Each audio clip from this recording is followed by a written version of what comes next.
Welcome back to my channel mature engineers.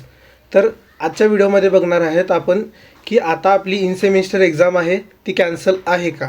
तर या प्रश्नाचं मी तुम्हाला क्लिअर कट उत्तर सांगतो की आत्तापर्यंत ऑफिशियल नोटीस आलेले नाही आहे की कोणत्याही प्रकारचं एक्झाम पोस्टपोन झालेलं आहे किंवा कॅन्सल झालेलं आहे.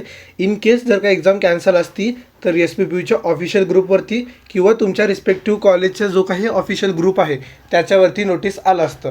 त्यासाठी तुम्हाला मी प्रूफ दाखवतो.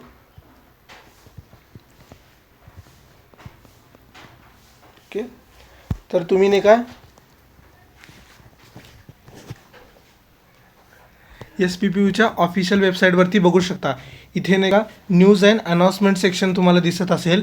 इथे जर का काही चेंजेस असतं तर इथे नाही का तुम्हाला नाही का दाखवलं असतं. इथं वेगवेगळे आता गोष्टी इथं दाखवत आहेत, म्हणजे जे काही आता चेंजेस झालेले आहेत किंवा कोणते रूल आलेले आहेत काही जर का असेल तर तुम्हाला इथं नाही का न्यूज आणि अनाउन्समेंटमध्ये आलं असतं. आणि जे काही तुमच्या कॉलेजचे CEO आहेत ते नाही का तुमच्या ऑफिशियल ग्रुपवरती मेसेजसुद्धा आला असतं.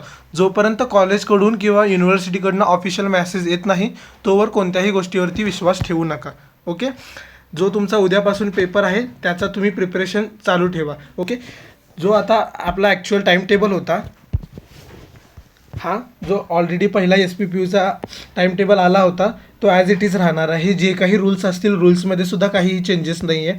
तुम्ही तर बघू शकता 19 ते 23मध्ये जो तुमचा रेग्युलर सब्जेक्ट आहे डिपार्टमेंट वाईज जे काही तुमचं कम्प्युटर सायन्स असतील, मेकॅनिकल, इलेक्ट्रिकल जो काही तुमचा ब्रांच असेल त्या ब्रांचनुसार जो एक्झाम आहे तो एक्झामचं शेड्यूल सेम राहणार आहे. आणि शेवटी जो ऑनर सब्जेक्ट काही स्टुडंटनी घेतला असेल तर तो ऑनरचा शेड्यूलसुद्धा सेम आहे. TE आणि BEसाठी कोणतेही चेंजेस आत्तापर्यंत आले नाही. इन केस आले असतील तर तुम्हाला नाही का त्याचा अपडेट दिलं जाईल.